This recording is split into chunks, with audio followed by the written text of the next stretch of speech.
Good morning, everybody. We're going to get started in about 1 minute.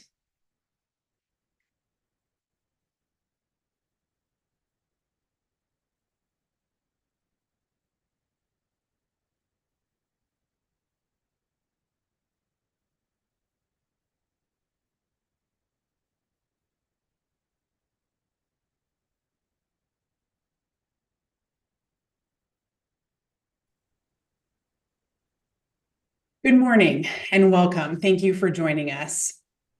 This is CASBO's webinar on the Governor's 2025-26 budget proposal, often called the Governor's Budget, or GB for short. You will hear from CASBO's leaders on Governor Newsom's plan and priorities. This budget is the first step in a long process that will culminate with a final budget negotiated with the legislature in June. CASBO's GR team and the legislative committee will be engaged in this process and will keep you informed at key junctures along the way. I'm Sara Pietrowski, CASBO's Chief Governmental Relations Officer, and shortly my co-presenters will introduce themselves. A few notes before we begin. As a reminder to all attendees, this webinar is being recorded, and all registered attendees will receive a link to the recording as well as a copy of the slides. If you have questions, please direct them to the Q&A. This will help us follow up with any questions we are unable to answer today. If you are joining us via the YouTube live stream, staff is monitoring the chat, but please email any unanswered questions to the address that you saw on the first slide. I will turn it over to Eric Dill. Thank you, Sara, and good morning, everyone. I'm Eric Dill, Assistant Superintendent of Business Services for Carlsbad Unified School District, and I am the CASBO President for 24-25. Good morning. I am Mark Schiel, Deputy Superintendent and Chief Business Officer for Santa Clara Unified School District and Chair of CASBO's Legislative Committee. Good morning. I'm Lilley. I'm the Senior Director of District Business Services at the Placer County Office of Education, and I'm currently the Legislative Committee Assistant Chair.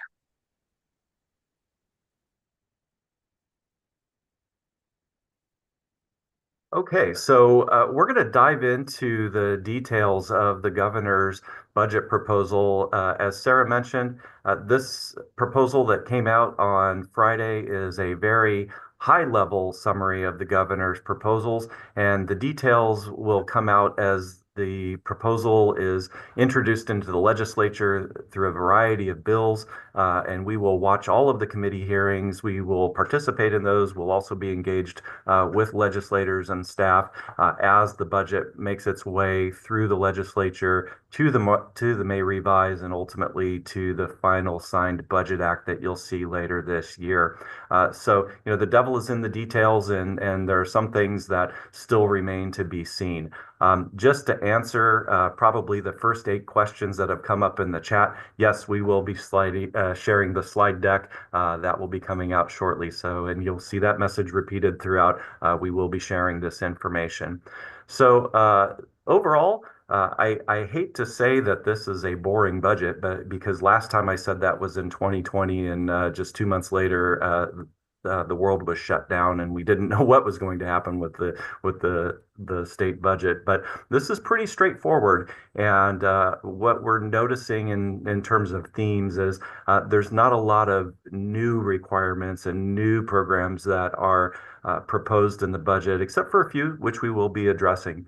So the most important thing for us is what is the Prop 98 funding level for 25-26, and you see the number at just under 119 billion on the screen. Mark's going to give you some detail in the next slide, but depending on how you look at that number, it's either a slight increase, flat, or a slight drop. And there's a few different ways that you can look at it, and Mark will talk about why we're not exactly sure whether this is a slight increase or a slight drop. The governor was really focusing on a balanced budget and just building on a stable and steady economy. But there are risks, as there always are with the budget proposal, and those certainly come from the volatile revenue stream that comes from capital gains as billionaires reap the benefits of Wall Street, and they have different times when they can determine when they want to pay their tax. And so with the volatility of the stock market and with just how the tax structure works, that can lead to some uncertainty in the budget, and the governor addressed that. There's also concern about the change in the federal administration and what could that potentially mean, not only for education funding coming to the state of California, but overall federal funding coming to the state. So there's certainly some unknowns with how things are going to play out over the next 1 to 4 years, and so that I think has caused the governor some pause as well. And then finally, and our hearts go out to all those who are affected by the fires in Los Angeles County. This is an unprecedented disaster in our state, and that certainly will have some economic impact, both on the state and the overall economy. And so as that remains to be seen how that will play out for this year's revenue and next, that is certainly something that we're going to have to keep our eye on, and certainly the Department of Finance and the State Controller's Office are watching that as well. And so we could see some changes by the time we get to the May revise on the estimate for revenue over the 3-year budget cycle.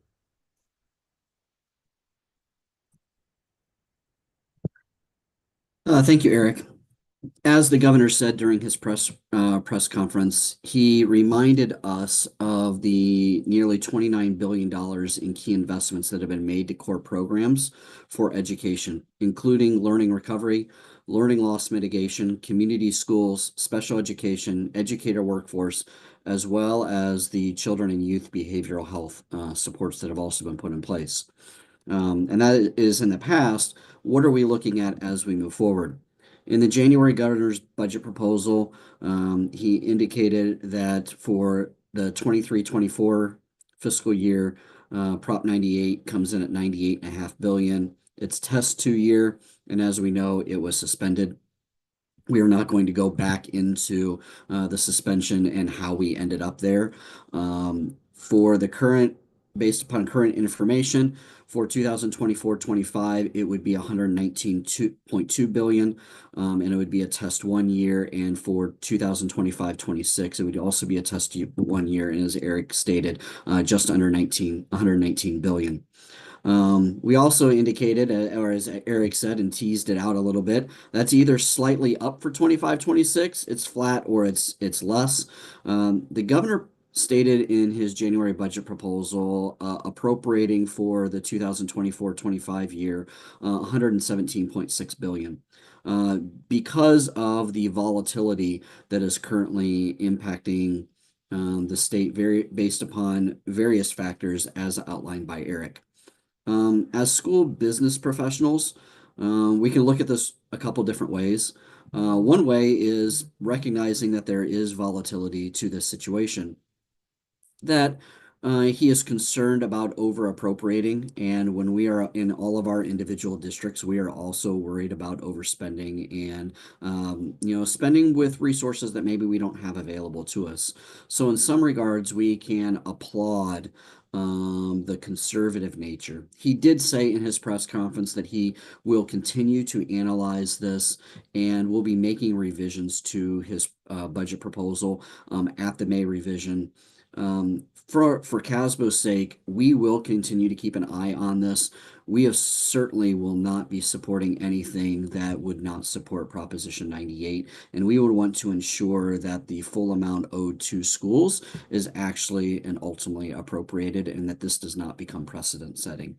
And so while we understand that there are many concerns that are out there, know that we as CASBO and our legislative committee will be keeping a very close eye on this. The guarantee is rebenched in the test 1 years, and that is to ensure that we are at that 39.6%, and it is indicated in there that it has been rebenched in order to ensure in those test 1 years that we are meeting that statutory requirement. And if I'll just jump in and say, many of our partners and sister agencies across the state are very concerned about that lower amount that the governor has put out. And, just as the CASBO president, I'll reiterate and reinforce what Mark has said. We are hoping that, should the numbers pan out at that higher amount at 119 or higher, that the governor will recognize that, and that all monies due to school districts under Prop 98 will be paid, and that this is not another maneuver. It's not a gimmick. It's just some cautious budgeting in the face of uncertainty, and we certainly hope that that's the case. And then I just wanted to comment, since we are talking about Test 2 and Test 1, with the suspension of Prop 98 in 23-24, that did create a maintenance factor to level up funding in a future year. But those payments are only made in a Test 2 year. And so since revenue has not increased to the amount that would allow for payment on the maintenance factor for dollars that were unfortunately not provided to schools this year, we don't know when we will see that, but it won't be until we hit that Test 2 environment. And there are folks that can explain that much better than I can. ChatGPT actually does a really good job too, if you'd ever like to know how Test 1, Test 2, Test 3 works for Prop 98. But as of right now, we don't see any progress towards restoration of the maintenance factor to get us back into closer to where we would have been under Test 2 if it had not been suspended. The governor goes on to explain Prop 98 general fund spending indicates that it has increased over the 3-year period by over $7.5 billion relative to the 2024 Budget Act, and that total funding of $137.1 billion for all K-12 programming due to continued declining enrollment within the state. And that is inclusive of TK, but due to the continued declining enrollment, per pupil funding remains relatively stable. And you can see on the screen that within Prop 98 alone, just over $18,900 per student in Prop 98 funding. This is the graph that we show within each one of our presentations showing Prop 98 funding over the last several years.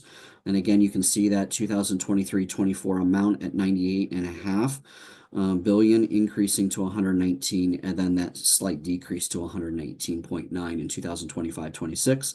And again, he is included in his budget proposal at that lower amount in 2024-25, but we are articulating that Test 1 should be at that 119.2 billion. And so we will continue to keep an eye on this, as Eric had previously stated. Lastly, in regards to our Prop 98 rainy day fund, you can see that $1.2 billion was in the 2024-25 revised budget, including mandatory payments, and an additional amount of $376 million being deposited in 2025-26, resulting in total reserves of about $1.5 billion. And he does indicate that at the $1.2 billion amount for 2024-25, that would not trigger the Proposition 2 school district reserve caps, and they would also not be re-triggered in 2025-26 as well. And so you can see where we would be with our rainy day funds. With that, I will turn it over to Laura, and she will give a little bit more details specifically in regards to the local control funding formula. Laura? Yeah, thank you, Mark. Okay, it seems like it was not that long ago, but hard to believe, just last first interims to our boards. And likely you use the current year enacted budget COLA for 25-26, which was estimated at 2.93. We're now seeing the COLA for 25-26 is projecting to be 2.43%, so it's gone down a little bit. The governor's proposing that will cost about $2.5 billion to fully fund that COLA, along with any adjustments for population growth. Just a reminder on the LCFF COLA, we do need those 8 data points in order to come up with the COLA. So we are still shy of all those data points. We'll get our final one in April. So be looking forward to that. We were excited to see that the governor is also proposing to apply that COLA to some other categoricals outside of the LCFF, and we've listed some of those on the slide. But in addition to special ed, school nutrition, and the mandate block grant proposed, the proposal includes COLA for the equity multiplier, for state preschool, foster care program, adults in correctional programs, charter school facilities grant program, American Indian Centers, and the American Indian Early Childhood Education Program.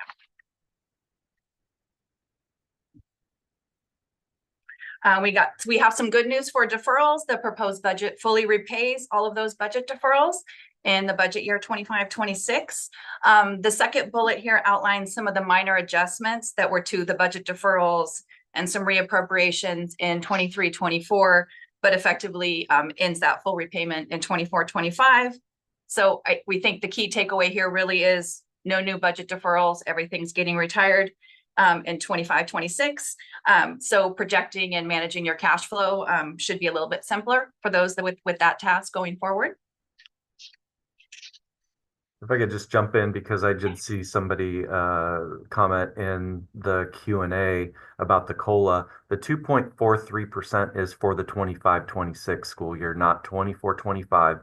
So don't count on COLA higher than the 1.7%, the 0.7% that we had. The 2.43 is for next year, not this year. Thank you. Thanks, Eric.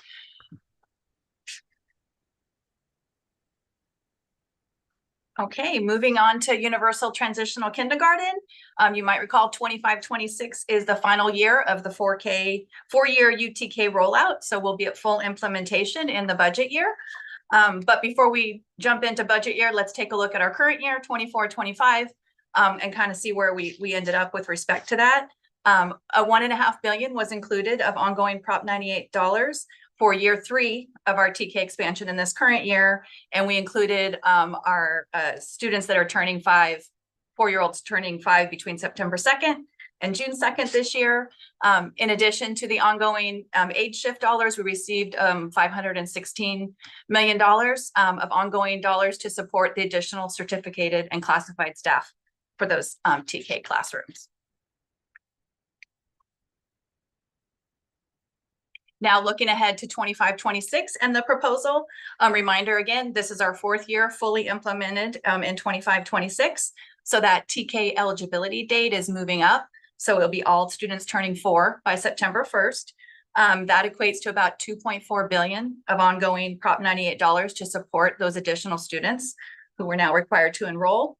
You might remember in 25-26, we also have the student to teacher class ratios. We have that mandate that we need to move from 12-1 down to 10-1 in all our TK classrooms.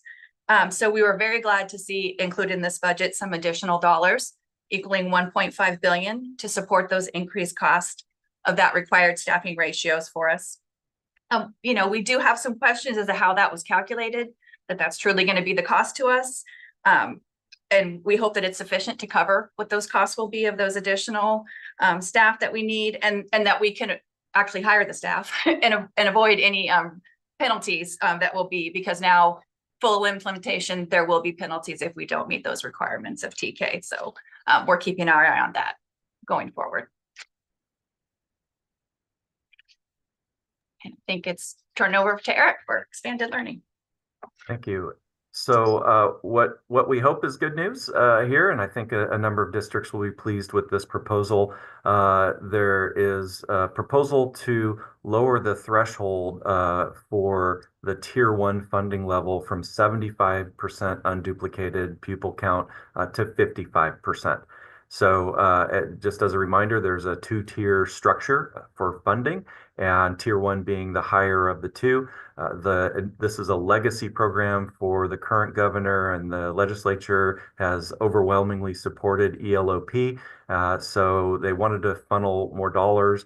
They're providing or proposing to provide another $435 million to that in order to implement this change to lower the Tier 1 threshold to 55%. What we haven't seen is if that comes at the expense of Tier 2. And so what we're hoping to see is that the rising tide will lift all boats that we will see no decrease in the Tier 2 funding level in order to implement this hire. We believe that the 435 is simply to provide that higher funding level for more school districts. In the current year, it was about a $700 swing between Tier 1 and Tier 2. So those of you with the 55 to 74% unduplicated count, start figuring out what that could potentially mean, and stay tuned for more information as these funding levels become clear in the proposed budget. Moving on to the discretionary block grant. I like that our slide here just calls it discretionary block grant. The full name of it is Student Support and Professional Development Discretionary Block Grant. And just like the Arts, Music, and Instructional Materials Discretionary Block Grant, last year I said ignore its first name, its last name is discretionary. And so this is good news for us as another tranche of one-time money coming to school districts should this proposal survive, that will provide funds to first address rising costs. And I think they put that in air quotes in the proposal, to address rising costs, which to me means everything, because everything costs more than it did before. And so districts can take a look at these dollars and see where they might help with just any number of things that have cost us more throughout the last few years. There was some intent language or priority language for English language arts development, PD on math framework, and then also to encourage teacher recruitment and retention. I think we all know what that's a code word for. So again, I say address rising costs in there. What the governor is doing here is following a practice that goes back to the Brown administration, where we would get one-time discretionary block grant dollars with a lot of language attached to it, so that the administration could take credit for providing funding to us for a number of things. So if we went to him and said, hey, we need money to help us with the cost of AB 218 settlements, we gave you money for that. We need dollars for the CTE framework that's coming out. They gave us dollars for that. We need money for PD for mathematics framework. We gave you money for that. It's all in that discretionary block grant, but you can only spend it once because it's one-time dollars. So, make your decisions locally on the best way to move forward. We don't have any indication quite yet on what the allocation method will be for the discretionary block grant. So we don't know if there's going to be a weighting factor or exactly how those dollars will come to us until we see introduction of the bill into the legislature. If we were to do a straight ADA calculation, it'd be a little over $300 per ADA statewide, but don't quote me on that number because I don't know that that's real or not yet. You'll certainly be seeing that number when there's more specificity on the allocation model. So moving on to the master plan for career education, there is another proposal to add additional dollars, really at the statewide level, to implement a new plan for CTE, which would consolidate programs and create a new pathway, including articulation between K-12 and the community college districts. And so, we still want to see exactly how that's going to play out. But again, when you look at the budget proposal, the governor said you could use your discretionary dollars to help implement the costs for expanding career pathways or to expand dual enrollment, working with your community college districts. So that might be the funding source that they're looking for that would come with this. I personally like the effort that is going on to consolidate the many different CTE grants that are out there right now to create just one coherent CTE funding stream. And we'll certainly be watching to see how that works its way through the legislature. And Eric, one of the things that I would like to say in regards to this is the intentionality that the governor said in his report also about telling CDE that they need to combine the applications as well and compress that into one application as opposed to having all of these different applications out there for the CTE funding, which kind of goes back to what we've been saying as CASBO last year, going into our reporting requirements.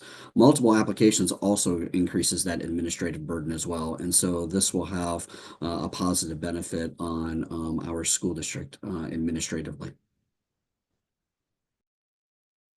All right. Next up, we have literacy instruction.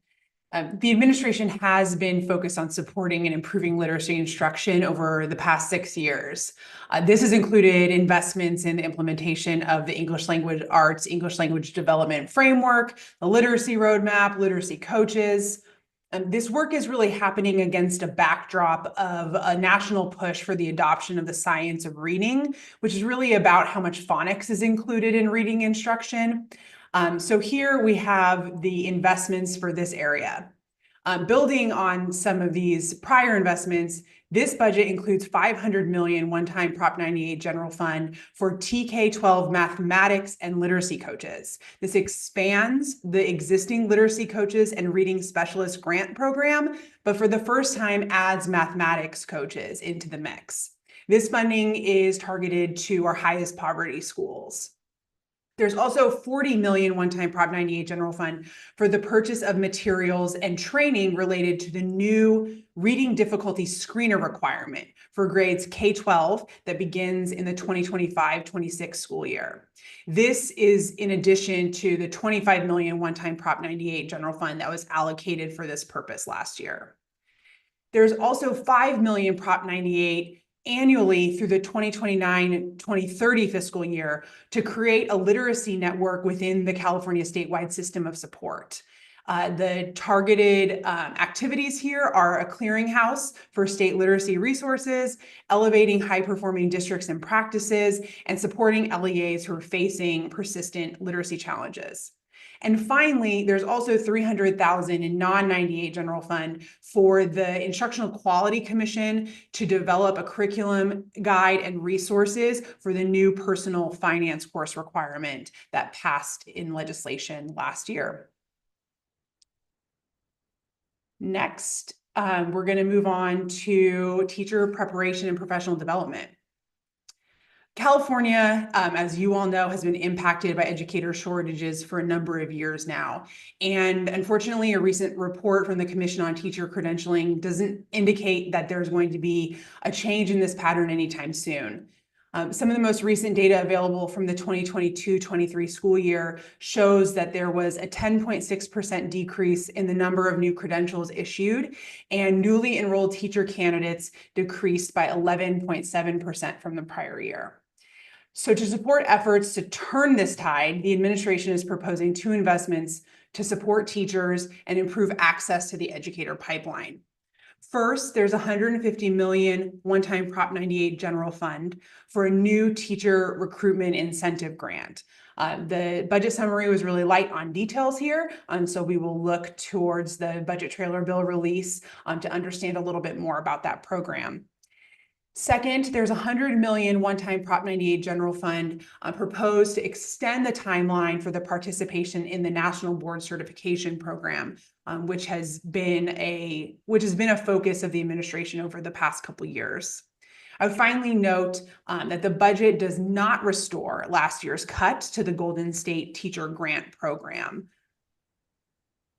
What I will say is, in our advocacy, we often point out that the best teacher recruitment tool that the state can provide us is consistent funding for public education. When it is not necessarily a problem of the preparation programs that we don't have applicants. It is that in times when school districts are not hiring new teachers, or in times when they may be reducing staff, young people do not see a career forward in education, and so they pursue other opportunities. We need to show that this is a viable lifelong career path for people who are interested in education, because if we lose them when they're in the 18 to 22-year-olds, we never get them back. And if they complete a credential program and then find themselves out on the street 1 or 2 years later, we often never get those people back. They find other careers and they don't return to public education after having to go through that trauma of losing their job. So the most important thing is that we have vibrant, vigorous, robust funding for public education in California if we want to make sure that we've got a clear pipeline of people that want to pursue teaching.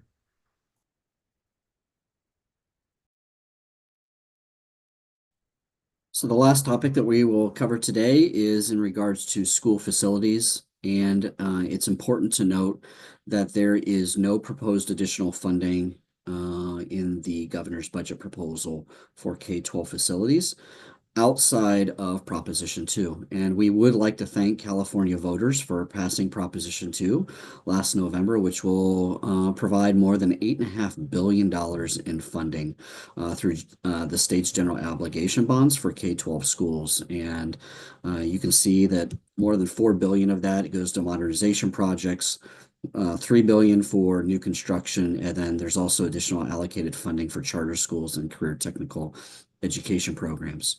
It wasn't clearly articulated within the executive summary that was published, but subsequent to that, we did hear that it is the budget proposal's intent on issuing $1.5 billion in TK through 12 general obligation bonds during fiscal year 2025-2026. That's important because those resources will be necessary for many of our school districts who will be seeking reimbursement for projects currently underway or future projects as well. I do want to spend a moment to remind you of the new requirements in Proposition 2 in order to access these funds. There are 3 documents that you will need to have created. One is a facilities master plan. 2 is what is known as an educational specifications document.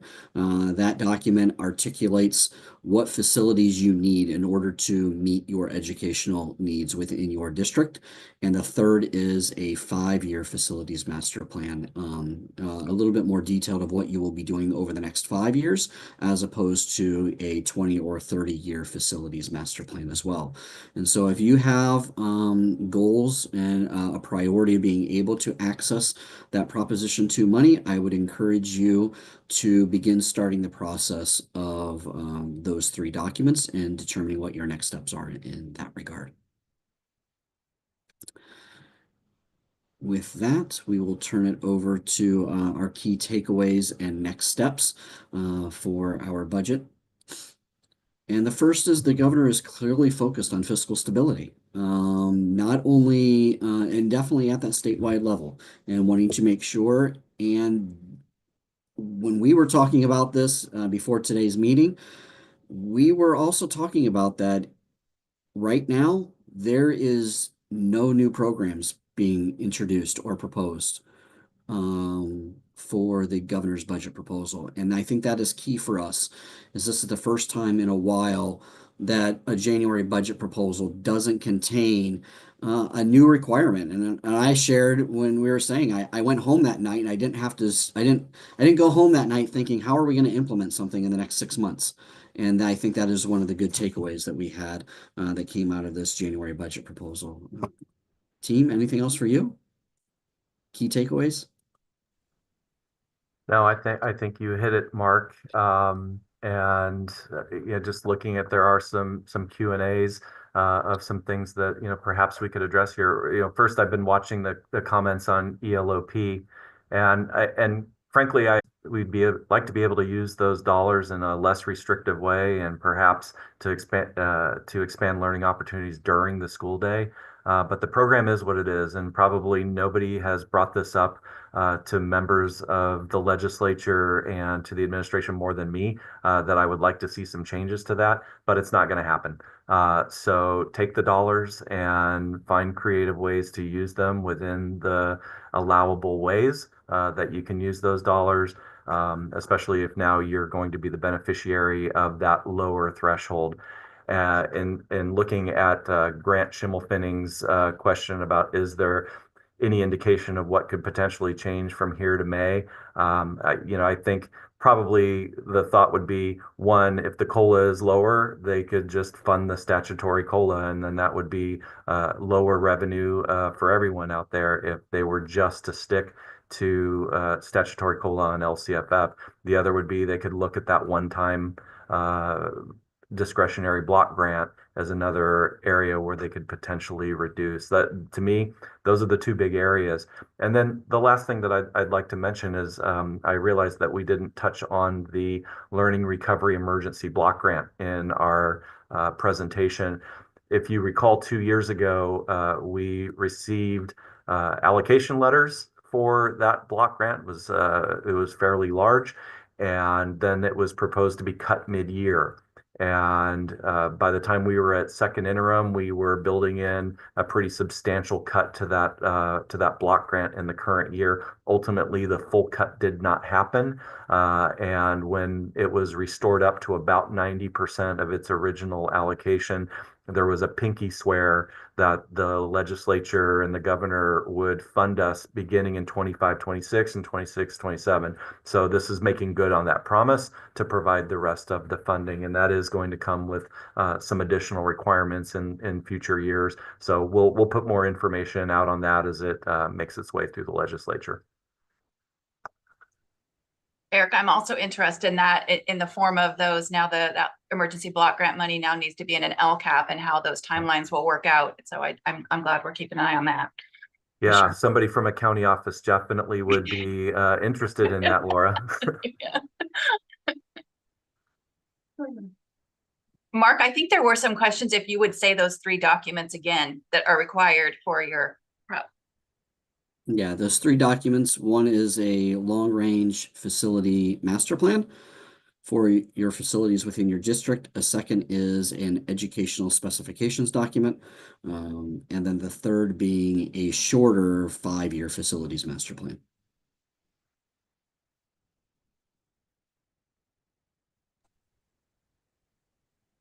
Are we through the questions? Are we ready for next steps, or do we have any more? I think we've hit them all.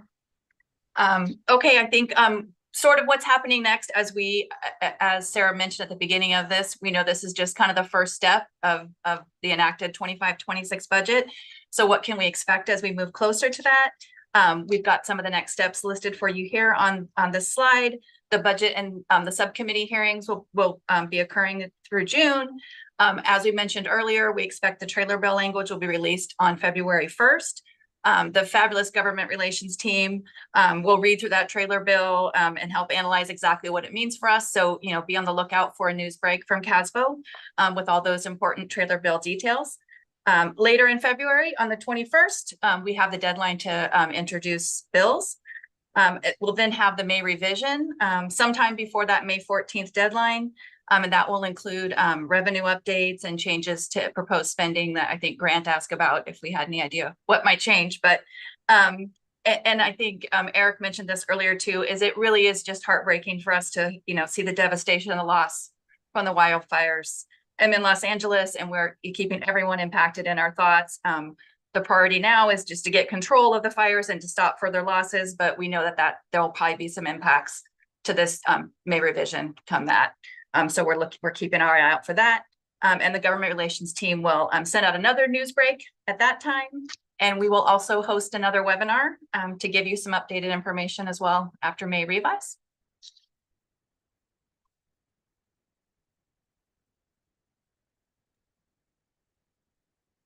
So with that, I think we're officially at the end of our slides for this morning. Thank you all very much for joining us. We've listed our contact information on the slide. Again, I think we've mentioned if there were questions in the chat that we didn't get a chance to answer, please email your questions to the Gov Relations team email. I think it's at the top of the slides, and we'd be happy to answer those questions. Thank you, everyone, and good luck with your budgets. Thank you. Thank you.